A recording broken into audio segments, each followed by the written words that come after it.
آج ہم SHM جعفری کی تحقیق کی روشنی میں سنی شیعہ تقسیم کی جڑوں کو کھوجنے جا رہے ہیں۔ یہ ایک ایسی کہانی ہے جو اسلام کی تاریخ کے بالکل ابتدائی لمحات سے جڑی ہوئی ہے۔ تو سب سے بڑا سوال یہ اٹھتا ہے کہ دنیا کے عظیم ترین مذاہب میں سے ایک اپنے آغاز میں ہی کیسے تقسیم ہو گیا؟ آخر اس تقسیم کی بنیادیں کہاں تھیں؟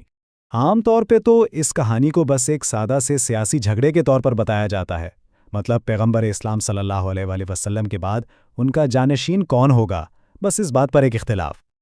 لیکن اصل کہانی اس سے کہیں زیادہ گہری ہے۔ اس کی جڑیں عرب کے صحرا کے ان قدیم قبائلی ضابطوں اور تصورات میں ہیں جو اسلام سے بھی بہت پہلے کے تھے۔ اس پوری تقسیم کو ٹھیک سے سمجھنے کے لیے ہمیں سیاست سے تھوڑا آگے بڑھ کر اسلام سے پہلے کے عرب معاشرے کو دیکھنا ہوگا۔ آخر وہاں اتھارٹی یعنی اختیار کا تصور تھا کیا؟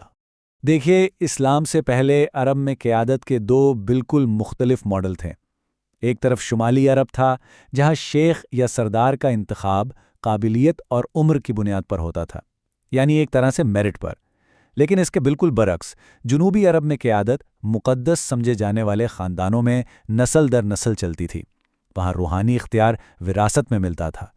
یہاں ایک لفظ بہت اہم ہے، حسب۔ حسب کا مطلب تھا آپ کے آباء و اجداد کی شان، وہ عزت جو کسی کے خاندان کے کارناموں اور اعلیٰ نسب سے ملتی تھی۔ کسی کی بھی سماجی حیثیت اسی حسب سے طے ہوتی تھی۔ اور اسی پس منظر میں اہل بیت کی اصطلاح کو سمجھنا ضروری ہے۔ اس کا مطلب ہے گھر والے۔ لیکن یہ صرف خاندان تک محدود نہیں تھا۔ یہ اصطلاح ان مقدس خاندانوں کے لیے استعمال ہوتی تھی جو کسی مقدس مقام کے محافظ ہوتے تھے اور جن کے پاس مذہبی اور سیاسی دونوں طرح کا اختیار ہوتا تھا۔ پیغمبر اسلام صلی اللہ علیہ وآلہ وسلم کا خاندان بنو ہاشم کعبہ کے محافظ ہونے کی حیثیت سے اسی پرانی روایت کا حصہ تھا۔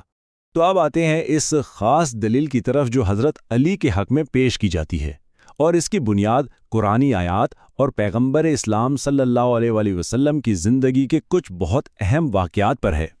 دیکھیں، قرآن مجید میں بار بار پیغمبروں کے خاندان کی ایک خاص حیثیت کو اجاگر کیا گیا ہے، جس کے لیے ذریت، آل، اہل بیت اور قربہ جیسے الفاظ استعمال ہوئے ہیں۔ ان آیات سے یہ تاثر پیدا ہوا کہ پیغمبر صلی اللہ علیہ وسلم کے خاندان کو بھی ایک منفرد مذہبی مقام حاصل ہو سکتا ہے۔ اور اسی سلسلے کا سب سے اہم واقعہ ہے غدیر خم کا۔ اپنی وفات سے کچھ ہی عرصہ پہلے پیغمبر صلی اللہ علیہ وسلم نے ایک بہت بڑے مجمع کے سامنے حضرت علی کا ہاتھ پکڑ کر اعلان کیا، جس کا میں مولا ہوں اس کا علی بھی مولا ہے۔ اور بس یہیں سے تاریخ کے ایک سب سے بڑے اختلاف کا آغاز ہوتا ہے۔ سوال یہ تھا کہ اس لفظ مولا کا آخر مطلب کیا ہے؟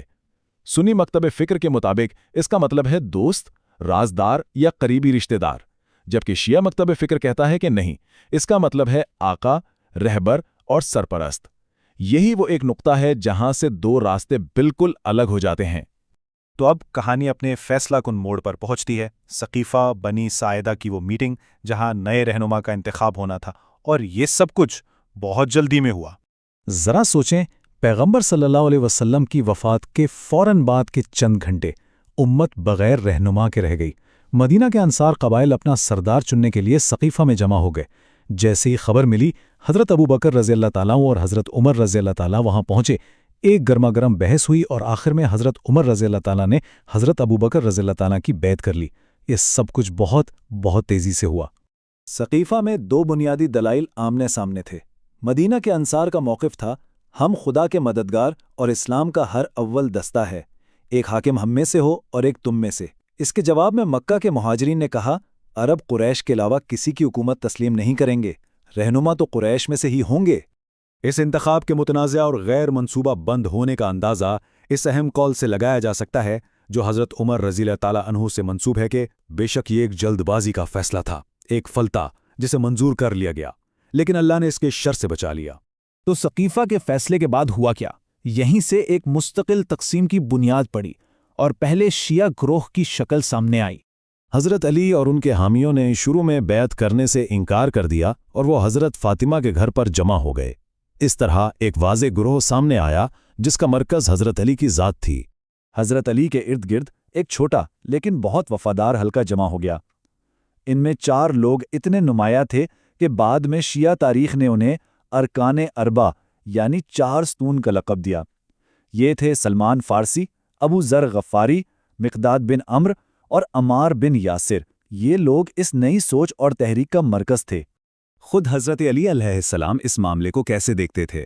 اس کا اظہار ان کے ایک مشہور خطبے شکشکیہ میں ملتا ہے، جہاں وہ کہتے ہیں، میں دیکھ رہا تھا کہ میری میراث لوٹی جا رہی ہے۔ یہ الفاظ ان کے اس گہرے یقین کو ظاہر کرتے ہیں کہ قیادت سے انہیں غیر منصفانہ طور پر محروم کر دیا گیا تھا۔ تو آخر میں ہم اس نتیجے پر پہنچتے ہیں کہ یہ تقسیم صرف ایک سیاسی اختلاف نہیں تھی، یہ اختیار کے دو بنیادی تصورات کا ٹکراؤ تھا۔ ایک طرف تھی قبائلی جمہوریت اور میرٹ کا شمالی عربی ماڈل، اور دوسری طرف تھا موروثی روحانی تقدس کا جنوبی عربی تصور۔